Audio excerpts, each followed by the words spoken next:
Ընկերներ, ողջույն, սահմանանցնում ենք միջազգային և անվտանգության հարցերի հայկական ինստիտուտի ասոցացված փորձագետ Դավիթ Ստեփանյանի հետ։ Ողջույն, պարոն Ստեփանյան։ Ողջույն ջրի։ Տարբեր անձինք, ովքեր տարբեր քրեական գործերով կալանավորվել են, ես նկատի ունեմ մարդիկ, ովքեր քաղաքական ինչ-ինչ դերակատարում են ունեցել կամ այդպիսի հայտ ներկայացրել, պարբերաբար կալանավայրերից ինչ որ ամպագորգոր տեքստեր են ասում ժողովրդին եւ պետությունը փրկելուն, դրան շատ քիչ է մնացել։ Հերթական այդպիսի մի տեքստ է երկնել Գյումրիի կալանավորված քաղաքապետ Վարդան Ղուկասյանը։ Խոսքը այս տեքստերի կամ դրանց բովանդակության մասին չէ, որ երևի յուրաքանչյուրը ազատ է արտահայտելու, հա։ Խոսքը նրա մասին է, թե ինչու են, այսպես ասենք, անցյալի կրիմինալի օլիգարխիայի կարկառուն ներկայացուցիչները շարունակում մնալ ջրի երեսին, ոչ միայն մնալ, այլ նաև ներկայացնել օրինակ մեզ փրկելու քաղաքական հայտ։ Ինչպես է այդպես ստացվում։ Դուք նշեցիք, որ մնում են ջրի երեսին, մենք գիտենք ինչն է միշտ մնում ջրի երեսին, այդ եթե ասում եք ինչու են մնում ջրի երեսին, բացատրությունը սա է, իսկ եթե լուրջ, ես միշտ շատ մեծ կասկածանքով եմ վերաբերվել ցանկացած կալիբրի երանգների փրկիչների։ Փրկիչներ չեն լինում։ Փրկիչներ չկան բնության մեջ, փրկիչներ չկան քաղաքականության մեջ, փրկիչներ կան 911-ում, միայն եւ միայն։ Այնպես որ քաղաքականությունում փրկիչ եզրույթը ինքը իրենով կեղծ է, իր հիմքում ընկած է կեղծ նարատիվ եւ կեղծ իրողություն եւ ընկած է ցանկություն ընտրողին, քաղաքացուն, ժողովրդին, ինչպես իրենք են ասում, անվանում ես խափել։ Սա մեկ։ Մնալով ջրի երեսին, այդ մարդիկ պարբերաբար իրենց մասին հիշեցնում են կալանավայրերից կամ, չգիտեմ, անազատությունից, որովհետև այլ բան չունեն անել։ Ի սկզբանե պարզ էր, որ Վարդան Ղուկասյանը հայտնվելու է ճաղերի ետևում։ Դա պարզ էր արդեն ընտրություններից հետո, երբ որ նա նշանակվեց քաղաքապետ։ Հասկանալի է, որ Ղուկասյանի տակ կա այնքան կեղտ,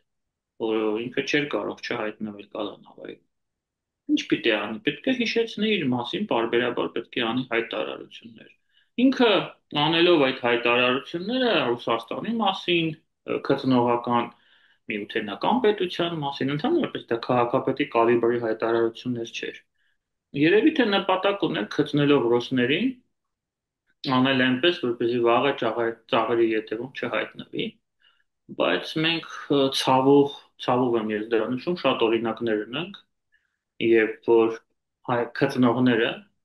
եւ ռսապաշտերը, ռսաստրուկները հայտնվել են ճաղերի ետևում եւ ցավոք ոչ միայն Հայաստանի Հանրապետությունում։ Մենք ունենք նաեւ այդպիսի մարդիկ, որոնք հիմա գտնվում են բան։ Հմ։ Ես սա ցավում եմ նշում։ Լավ, եթե Վարդան Ղուկասյանի դեպքում կարող են մոտիվները པարզ լինել, իդեպ ինքը մինչև Գյումրու ընտրություններ եւ այլն հայտարարում էր, որ ասում էր իր հետևից գալու են եւ այլն, որովհետեւ դե իրենց լավ ոչ մեկ չի իմանա իր արած չարածների մասին, այստեղ կար հստակ, այսպես ասենք, քաղաքականությամբ քողարկվելու մոտիվ, սա པարզ է, բայց մյուս դեպքում པարզ չի։ Եթե առաջնորդվում ենք ձեր տրամաբանությամբ, որ փրկիչներ չկան եւ դա կեղծ է ժողովրդին մոլորեցնելու համար է, ապա օրինակ Սամվել Կարապետյանի հանգամանքը, Սամվել Կարապետյանի ինչին էր պետք էս ամեն ինչը։ Գնա, շարունակեիր զբաղվել քո աշխատանքով, վայելեիր քո վաստակած գումարները, շարեց փորձանքից հեռու, ինչ կարիք կար ինչ որ մի բան կամ ինչ որ մեկին փրկել։ Սամվել Կարապետյանին ընդհանրապես դա պետք չէր եւ պետք չէ հիմա։ Ես կարծում եմ եւ այդ մասին խոսում է այն տրամաբանությունը, որը ընկած է ռուսական իշխանության, ռուսական օլիգարխիայի եւ ռուսական բիզնեսի գոյատևության եւ համակեցության հիմքում։ Ես կարծում եմ, որ պարոն Կարապետյանը չէր կարող չգալ այստեղ, չէր կարող չգալ այստեղ։ Նա եկել է, որովհետեւ այդպես պետք էր։ Եվ պետք էր ոչ այնքան իրեն, որքան այն մարդկանց, ովքեր նրան այստեղ ուղղորդել են եւ ուղարկել են։ Սա իմ անձնական կարծիքն է, ես այդպես եմ կարծում։ Ես չունեմ այդ տեղեկատվությունը հստակ, որ դա այդպես է եղել, բայց ես նորից եմ ասում, հասկանալով եւ իմանալով, ծանոթ լինելով այն աստարին, որը կած է այն հասկացության տակ, որը կոչվում է այսօր ռուսական ներքին քաղաքականություն, օլիգարխիա, Կրեմլի տարբեր աշտարակներ հարաբերությունների Համատեքստում ես կարող եմ ենթադրել, որ պարոն Կարապետյանը չէր էլ ուզում գար Հայաստան, չէր էլ ուզում այդ մեր ձևով շարժումը սկսել, նա ստիպված էր դա արել, որովհետև հակառակ դեպքում շատ լուրջ խնդիրներ էր ունենալ Ռուսաստանում կապված իր բիզնեսի հետ։ Ռուսական կողմը որերորդ անգամ արդեն անդրադառնում է Վարդան Ղուկասյանի կալանավորմանը։ Մարիա Զախարովան նորից խոսել է եւ շատ տարօրինակորեն այդ ճեպազրույցների ժամանակ, օրինակ նույն Russia Today-ից նրան այդպիսի հարցեր են ուղղում այդ կալանավորման, դրա օրինաչափության վերաբերյալ եւ այլն, եւ շատ պատահականորեն Մարիա Զախարովան միշտ թղթի վրա գրված տարեթվով, ամսաթվով, ժամով ունենում է բոլորի գործողություններն ու հայտարարությունները, ուրեմն ասում է, սկզբում ասում է, որ դա դե հայ իրավապահների գործն է եւ այլն, մեկնաբանելով արդեն երկրորդ մեղադրանքը Հայաստանի ինքնիշխանությունից հրաժարումը եւ այլն, ասում է, կապում է դա նրա հետ եւ հարց է, կապում է հանրային դաշտում եւ քաղաքական դաշտում գտնվող անձանց հետ, ովքեր կոչ են անում Հայաստանին գնալ դեպի Եվրոպական միություն, հարցադրում է անում, ասում է Հայաստանի իրավապահները այս մարդկանց վերաբերյալ անելիք չունեն։ Կներեք, ում նկատմամբ, ովքեր որ կոչ են անում գնալ Եվրամիություն,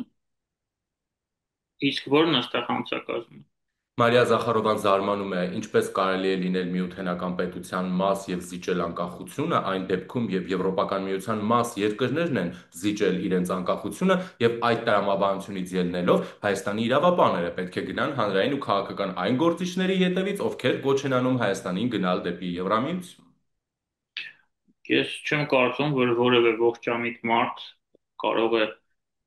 այդպիսի միտք ունենալ, որ օրինակ Ֆրանսիան կամ Չեխիան, ավելի փոքր երկիր ասեմ, կամ Հունաստանը իրենց անկախությունը զիջել են ինչ որ Եվրամիության կամ Եվրամիության չինովնիկներին։ Սա քաղաքական տեսանկյունից абսուրդ է։ Եվրամիությունը դա ինտեգրացիոն կառույց է, որը հիմնականում միավորվում է ընդհանուր շահերով։ Ժամանակին, երբ որ այդ կառույցը ստեղծվում է, իր հիմքում ընկել է ընդհանուր շահը։ Այստեղ չկա լուրջ ինքնիշխանության զիջում։ Իհարկե, նա վերազգային կառույց է,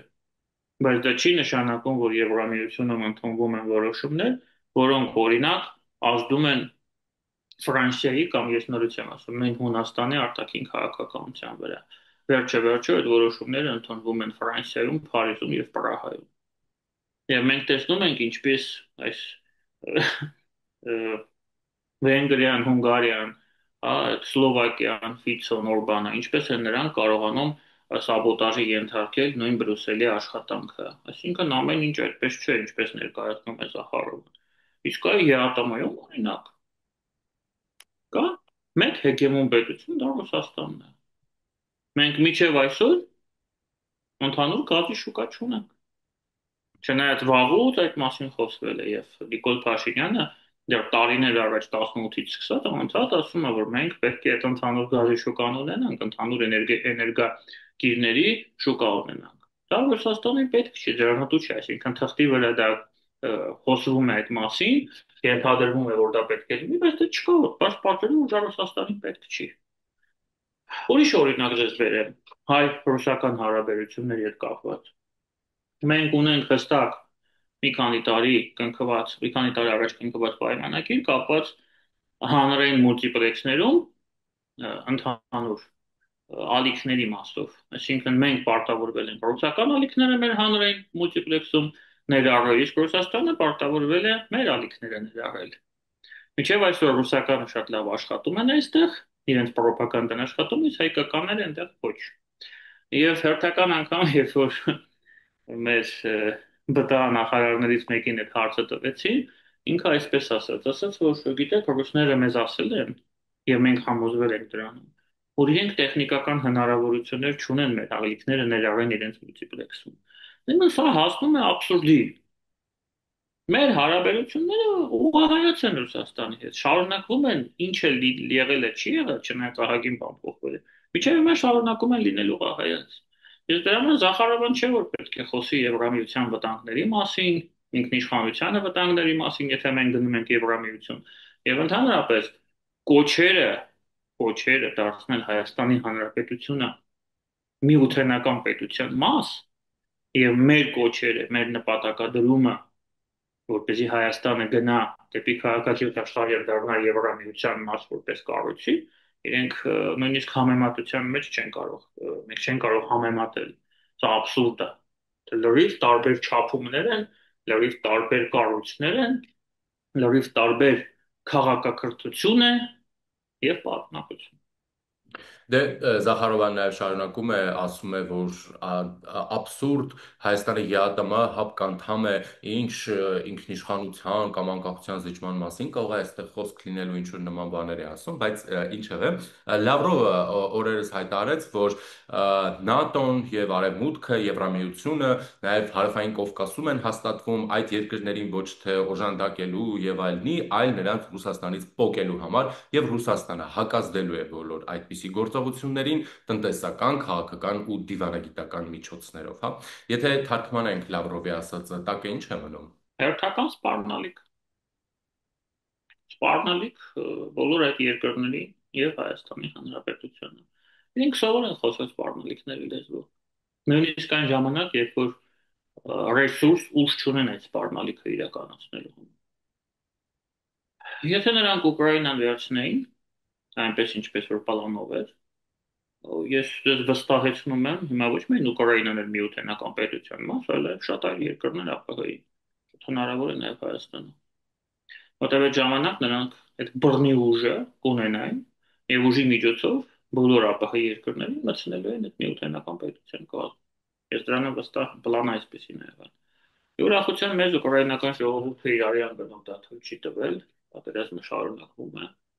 պլանը իրականություն չի դարձել, բայց դա չի խանգարում Լավրովին շարունակել սպառնալ իր դիվանագիտական լեզվով այդ բոլոր Զախարովաներին եւ գիտեք ինչ են նրանք ասում։ Իրենք ասում են, որ ամբողջ աշխարհը պատտվում է Ռուսաստանի շուրջ։ ԱՊՀ տարածքը պատտվում է Ռուսաստանի շուրջ։ Դա մեղմ ասած այդպես չի։ Վաղուց այդպես չի։ Եվ բոլոր երկրները ԱՊՀ-ի նախկին հետսովետական տարածքի երկրները դեն վաղուց իրենց քաղաքականությունը փոխել են, օրիենտացիան են փոխել։ Մենք տեսեք կենտրոնական Ասիայում ինչա կատարվում։ Ղազախստան, Ուզբեկստան, ինչ հարաբերություններ ունեն Ամերիկայի Միացյալ Նահանգների հետ, Եվրոպայի հետ, Ֆրանսիայի հետ, Չինաստանի հետ։ Ռուսաստանը outsider է դարձել հետ սովետական տարածքում սպահին, որովհետև իր ամբողջ ռեսուրսը ուղղել է դեպի Ուկրաինա, որովհետև ճիշտ հաշվարկ չի արել, որովհետև սեփական կարողությունները եւ ուժերը չի կարողացել ճիշտ գնահատել։ Սա բերել է մի իրավիճակը, երբ որ Լավրովին մնում է մեծ սպառնալ։ Բայց բոլորը հասկանում են, որ այդ սպառնալիքները այս պահին չեն կարող իրականություն դառնալ։ Բայց դա չի նշանակում, որ իրենց քաղաքականությունը փոխելու են, մենք տեսնում ենք, որ իրենք շարունակում են սպառնել։ Լավրովի հայտարարությունը մասին։ Ռուսաստանից շատ հեռու չգնանք, այսպես ասած, խոսենք նաև եկեղեցու վերնախավի եւ իշխանության հակադրության մասին։ Դե արդեն այն, որ որևէ կողմ չի պատրաստվում որևէ զիջման, կարծես թե ակնհայտ է։ Մայրաթորը էլի հայտարարություններ էր տարածել, նշելով, որ իրենք վերականգնելու են Հովանավանքում Մայրաթորի գերիշխանությունը եւ այլն, ինչ որ տարատեսակ ամպագորգոր բառերով բնորոշում էին իրենց կողմից կարգալուծ արված հոգևորականին, բնականաբար իշխանության էլի մեղադրում էին հակաեկեղեցական պայքարի մեջ եւ այլն։ Ի վերջո, իրավիճակը ինչպես է հանգուցալուծվելու, սա մեկ։ Եվ արդյոք ձեր առաջին դիտարկումները կարելի է նաև կապել եկեղեցու վերնախավի, մասնավորապես Կտրիչ Ներսիսյանի հետ, այսինքն նրա հեռանալ կամ չհեռանալը բացառապես իր հարցը չէ։ Ժիրայ, եկեք տարբերենք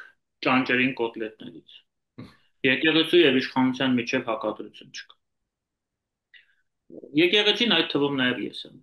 այդ թվում նաև դուք եք։ Ցանկացած մարդ, որը հավատացյալ է, ցանկացած մարդ, որը դավանում է այդ քրիստոնեական արժեքները եւ հոտի մի մաս է։ Հակադրություն չկա։ Կա հակադրություն եկեղեցու իշխանների որոշ մասի, կոնկրետ Կտրիչ Ներսիսյանի եւ պետության ղեկավարության միջև բարձրագույն իշխանության։ Եկեք սա հասկանանք եւ տնենք մի։ Այս հակադրությունը ունի շատ խոր արմատներ։ Ես հիշում եմ այն տարիները, երբ որ ունեք Ռոբերտ Քոչարյանի իշխանության ժամանակ, եկեղեցին որևէ խնդիր իշխանության հետ չուներ։ Եկեղեցին իշխանության հենարանն էր, եկեղեցին աշխատում էր իշխանության հետ, ձեռքի տված, եկեղեցին լավ բիզնեսներ հիմնեց այդ ժամանակ եւ զարգացրեց Հայաստանի Հանրապետությունում, ի վնաս իրական բիզնեսմենների։ Եկեղեցին շատ լավ բիզնես ֆիլիալներ հիմնեց Մոսկվայում, Ռուսաստանում, պարոն Եզրասի հովանավորությամբ եւ խաղաղությամբ։ Մի խոսքով լավ զարգանում էր այդ ամենը։ Բայց դրա հետ մեկտեղ Հայաստանի Հանրապետությունը շատ լավ զարգանում էին սեկտաները։ Ինչպես դա տեղի ունեցավ։ 3 միլիոն ժողովուրդ ունենք, մի քանի տասնյակ այս պահին սեկտա ունենք Հայաստանում եւ չհաշված եկեղեցիներ, կաթոլիկ եկեղեցի, ուղղափառ եկեղեցի, բողոքականները, պրոտեստանտները։ Մի խոսքով, եթե եկեղեցին այդքան լավն է, եկեղեցու իշխանները այդքան լավ են աշխատել հոտի հետ, այդքան լավ են տարածել Աստծո հավատքը մեր փոքր երկրում, սեկտաները ո՞նց եկան, ո՞նց սկսեցին այդպես բազմանալ։ Այդ պրոզելիտիզմը, հոգևորսությունը ինչի այդքան տարածվեց եւ հաջողություն ունեցավ։ Միգուցե այն պատճառով, որ եկեղեցու իշխանները իրենց ուղիղ պարտականություններով չէին զբաղվում։ Միգուցե այն պատճառով, որ դրանք փող լվալով էին զբաղվում։ Միգուցե այն պատճառով, որ փող էին աշխատում ամեն տեղ, սկսած թաղումից եւ վերջացրած, այսինքն հակառակը կներեք, սկսած հարսանիքից եւ վերջացրած թաղումով։ Կանոնքներ եւ այլն եւ այլն։ Շատ դեպքերում այդ մարդկանց պահվածքը ուղղակի իսպանական ամոթ է առաջացնում մեզ մոտ սովորական քաղաքացիներին։ Երբ որ դու տեսնում ես ինչպես են նրանք ողջ գործում, դրամական միջոցներ գործում մարդկանցից, հավատացյալներից, որոնք գալիս են որպեսզի նրանց օրհնանքը ստանան Աստծոից։ Այդ ամենը բերել է շատ լուրջ հիասթափության հասարակության ներսում, որը օգտագործել են Եհովայի բնավորականները, մնացած սեկտանտները, ինչու ոչ եկեղեցիները, որոնք Հայաստանի հետ այնքան էլ մեծ կապ չեն ունեցել։ Չնայած պատմական ներկա են եղել կաթոլիկ եկեղեցին, բողոքականները, ինչու ոչ։ Այսինքն ինչ է տեղի ունեցել։ Եկեղեցու վերնախավը, եկեղեցու վերնախավի առնվազն մի մասը, ինչ պարտականությունները մեղմ ասած չի կատարել եւ չի կատարում։ Զբաղվում է էլեմենտար հարկա հարկահավաքությամբ, ինչպես դա եղել է պատմության դարերի ընթացքում, նա սկսել է զբաղվել բիզնեսով եւ քաղաքական իշխանության համար եղել է հենարան։ Հիմա հարց. ինչ է փոխվել 18 թվականին, երբ որ իշխանապողություն եղավ, որ եկեղեցու առաջնորդները եւ այդ կտրիչներ ցիսան այլևս չուզեցան դառնալ հենարան քաղաքական իշխանության։ Ինչ փոխվեց։ Ինչ է փոխվել հարց։ Դուք պատասխանը գիտեք։ Ձեր հարցից ես արդեն դա հասկացա։ Որ Ռուսաստանից չենք եղանում։ Ընկերնես իշխանությունը իրենք դա հասկացել են, որոշում է կայացրել հնարավորինս Ռուսաստանի հետ հարաբերությունները բերել բալանսի։ Ոչ թե նրանք լինեն ուղղահայտ, որ Ռուսաստանը ասի իմ ալիքները պետք է քո մուլտիպլեքսում լինի, իսկ քոնը իմ մուլտիպլեքսում չպետք է լինի։ Օրինակ, դու պիտի ինձանից գազ առնես այն գնով, որը ես եմ ասում, իսկ ես պետք է քո կոնյակ առնեմ այն գնով, որը էլի ես եմ ասում։ Օրինակ։ Եվ այլն, եւ այլն, եւ այլն։ Երբ որ նրանք տեսան, որ իշխանապողություն է եղել եւ այս նոր ղեկավարությունը փորձում է բերել բալանսի, այդ ահավոր դիսբալանսը, այդ ուղղահայաց հարաբերությունները Ռուսաստանի եւ Հայաստանի միջեւ դարձնել հորիզոնական, նրանք սկսեցին աշխատել իշխանության դեմ։ Ինչու՞։ Կարծում եմ հարցը հնչում է հռետորական։ Ինչու՞ ձեր երկրորդ հարցը շահկապված առաջինի հետ։ Կտրիչը չի կարող հանձնվել եւ թողել իր աթոռը, որտեղ դա միայն իր միսիա, հա, միայն իր միսիան չի, իր առաքելությունը չի, ինքը ունի տարբեր առաքելություն եւ ունի մարդիկ, կան մարդիկ, որոնք դրա հաշվետու են։ Ես չգիտեմ որտեղ են այդ մարդիկ։ Լուբյանկայում են, Կրեմլում են, միգուցե կառավարության շենքում են, չգիտեմ, չեմ կարող ասել։ Չեմ տիրապետում այդ տեղեկատվությունը։ Բայց այն, որ ինքը ունի շատ լուրջ ախիլացություն Ռուսաստանի հետ, դա կարծում եմ պարզ է։ Եվ այդ մասին կան բազմաթիվ ցուցիչներ, որոնք վկայում են այդ մասին։ Կարող ենք տասնյակներ բերել։ Հետևաբար դա միայն կտրիչի որոշումը չի հրաժարական տալ կամ չտալ։ Եվ նա շատ լավ հասկանում է, որ ինքը պետք է պայքարի իր այդ աթոռի համար միջև վերջ։ Այդ վերջը որտեղ է լինելու, ես չգիտեմ։ Ես կարծում եմ, որ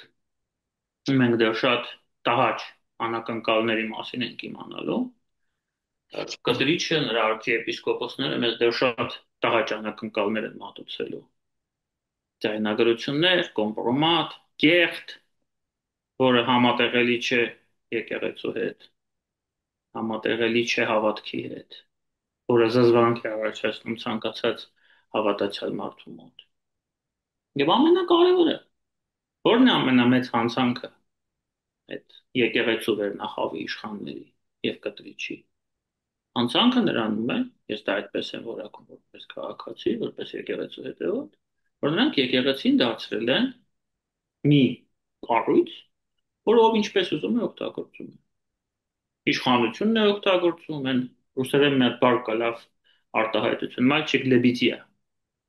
որը անդիմությունն է օգտագործում կեղտոտ քաղաքական խաղերում։ Ու դարձրել են այդ կառույցը իրենց սեփականությունը, ինչ ուզում են անում են։ Եվ անդադ ասում են, չէ, եկեղեցի, եկեղեցի, ինչի մի անգամից ասեց եկեք կոտլետները ճանճերից տարանջատենք։ Այդ ճանճերը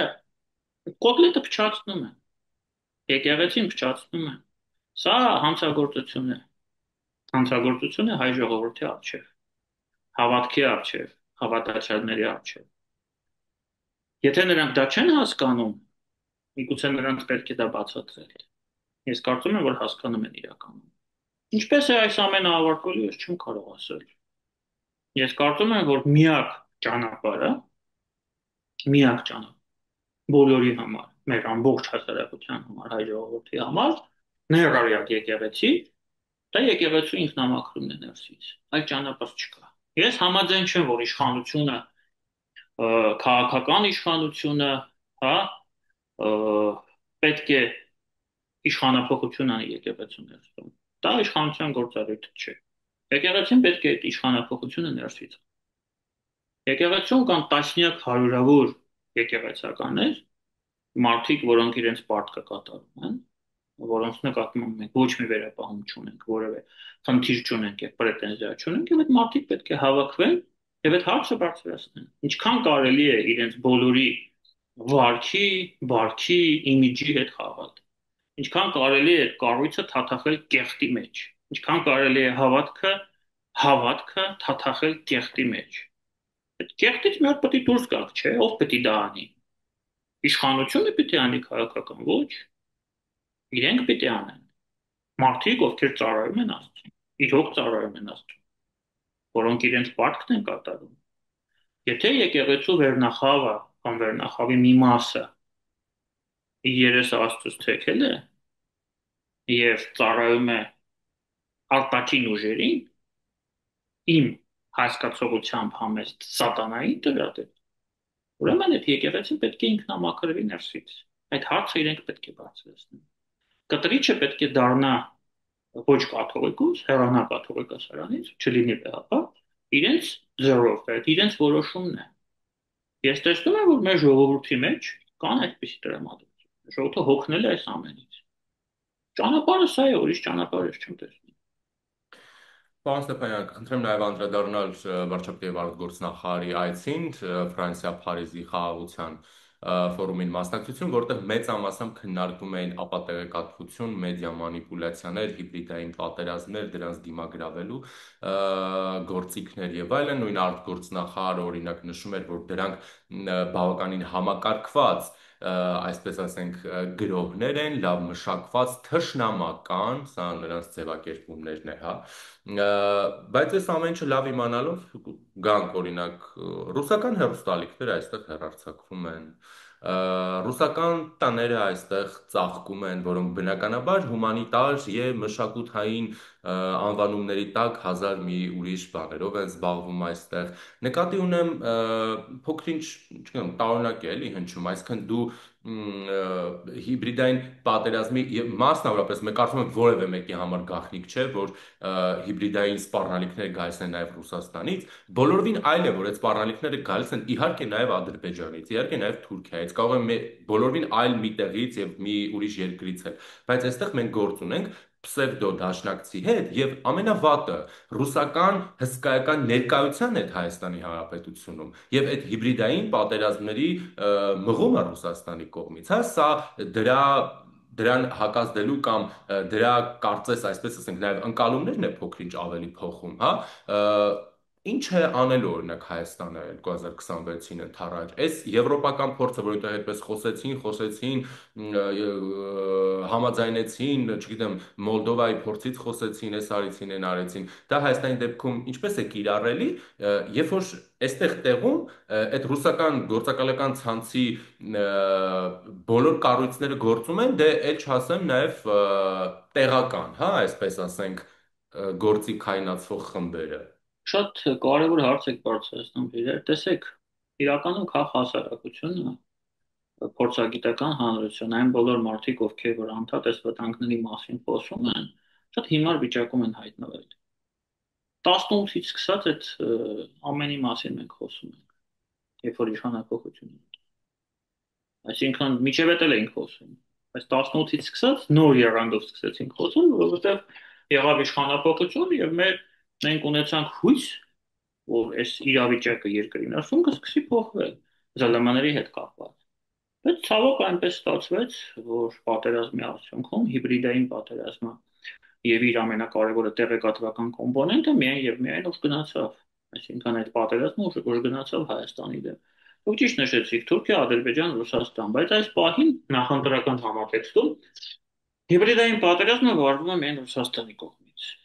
Այս համատեքստում իշխանության դեմ։ Եվ ես ասում եմ իշխանության դեմ, պետք է հասկանանք հասարակության դեմ, որովհետև մենք բոլորս հասկանում ենք, թե ինչ է լինելու մեր երկրի հետ, մեր ժողովրդի հետ, մեր հասարակության հետ, մեր ազատությունների հետ եւ մեր իրավունքների հետ, եթե Գյումրի երկու սցենար լինի, որի ետևում կանգնած է լինելու Ռուսաստանը։ Եթե մենք ունենանք երկրի վարչապետ Ալա Վարդան Ղուկասյան, ինչ է լինելու մեր բոլորիս հետ, ինչ է լինելու Հայաստանի Հանրապետության ինքնիշխանության հետ։ Սա շատ լուրջ վտանգ է։ Եվ մենք շատ հիմար վիճակում ենք հայտնվում, երբ որ անդադ այդ վտանգների մասին խոսում ենք, ահազանգում ենք, իշխանությունն ենք զգուշացնում, բայց իշխանությունը տեղից չի ուզում շարժվի։ Իշխանությունը իր հերթին, ինչպես դուք նշեցիք, գնում է Փարիզ, նախարարի մակարդակով, վարչապետի մակարդակով այդ հարցերը այնտեղ բարձրացնում, ոչ մի բան չի անում։ Ինչն է խանգարում մեզ, ես օրինակը բերեցի։ Մուլտիպլեքսից հեռացնում ռուսական ալիքները։ Ոչ հիմք ունենք։ Ռուսական կողմը միջպետական պայմանագիրը չի իրականացնում։ Չի իրականացնում։ Այսինքն խախտում է։ Սա հիմք է ավտոմատ կերպով մենք այդ մեր կողմից կասեցնենք դա։ Ասենք միջև դուք մեր ալիքները մեկը Մոսկվայում չհեռարձակենք, մենք էլ ձեր ենք։ Ինչի դա չենք անում։ Ես պատասխանը չունեմ։ Ինչի են սպուտնիկները Հայաստանում վխտում։ Ինչի են վխտում այն լրատվամիջոցները, որոնք հայկական են, բայց սպասարկում են օտարի շահ, որոնք դեզինֆորմացիա են տարածում ամբողջ հասարակությունում,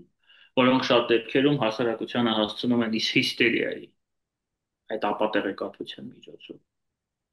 Բոլոր հարցերը պետք է ուղղել իշխանությանը։ Մենք անընդհատ դա անում ենք, անընդհատ դա անում ենք։ Բայց մենք, ես նորից եմ ասում, հայտնվում ենք շատ վատ, հիմար վիճակում, երբ որ մենք դա անում ենք, բայց պատասխանը չկա։ Իրենք էլ իրենց հերթին են ասում, այո, գնում է հիբրիդային պատերազմ։ Ովքեր գնում է հիբրիդային պատերազմ։ Հետո ով պետք է դեմ առնի։ Մենք մեր համեստ մակարդակով դա անում ենք, ներկայացնելով իրականությունը, հարցազրույցների միջոցով, եթերների միջոցով, վերլուծությունների միջոցով։ Մենք մեր ինչ որ այդ մասը, այդ աշխատանքի կատարում ենք։ Իշխանությունը ինչ անում։ Ես չգիտեմ, եթե իրենց համար այդ ամենը վտանգ չի ներկայացնում, դա էլ խնդիր է։ Ես չեմ կիսում այդ կարծիքը, եթե այդպեսի կարծիք կա իշխանության մեջ, սա շատ լուրջ վտանգ է։ Շատ լուրջ վտանգ է։ Եվ իրենք ընտրությունների նախաշեմը պետք է հաշվի առնեն, որ Գյումրի երկու սցենարը կա, այդ վտանգը կա։ Եվ իրենք իրավունք չունեն այդ վտանգը հաշվի չառնան։ Ես այսպես կարող եմ պատասխանել ձեր հարցին, որովհետև ես իշխանության ներկայացուցիչ չեմ եւ չեմ կարող իրենց փոխարեն բացատրել, թե ինչու դա չի արվում։ Ես պատասխանը չունեմ։ Ես կարծում եմ, որ այս իրավիճակում իշխանության, քաղաքասարակության բոլոր այն մարդկանց, որոնք մտահոգ են Հայաստանի Հանրապետության ապագայով եւ անկախությունով, մեր բոլորի ազատություններով եւ իրավունքներով, մեր բոլորի շահերը այս պահին համընկնում են։ Մենք բոլորս նույն նավակի մեջ ենք եւ բոլորս պետք է այդ նավակը տանենք մեկ ուղղությամբ։ Այն ուղղությամբ, որտեղ խոչընդոտները այդ ռուսական դաշնային ալիքներն են, որոնք կան մեր մուլտիպլեքսում եւ ինտերնետ պրովայդերների TV-ներում, հա, այդ ԶԼՄ-ները, որոնք աշխատում են Հայաստանի Հանրապետության եւ հայ ժողովրդի դեմ, բոլորը պետք է օրենքով սահմանափակել։ Օրենքով։ Ոչ մեկ չի ասում, որ պետք է ուղղակի բռնել եւ փակել։ Դա շողակաթն են փակում։ Ինչ է շողակաթը փակում։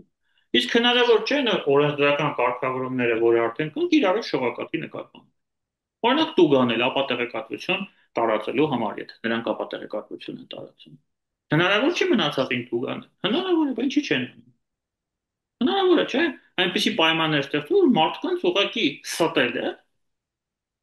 ապատեղեկատվություն տարածել է, դառնա ոչ ձեռնտու, գրպանի խփել։ Հնարավոր է, բայց չեն անում։ Ինչի՞ չեն անում, ես չգիտեմ։ Շնորհակալ եմ, պարոն Ստեփանյան։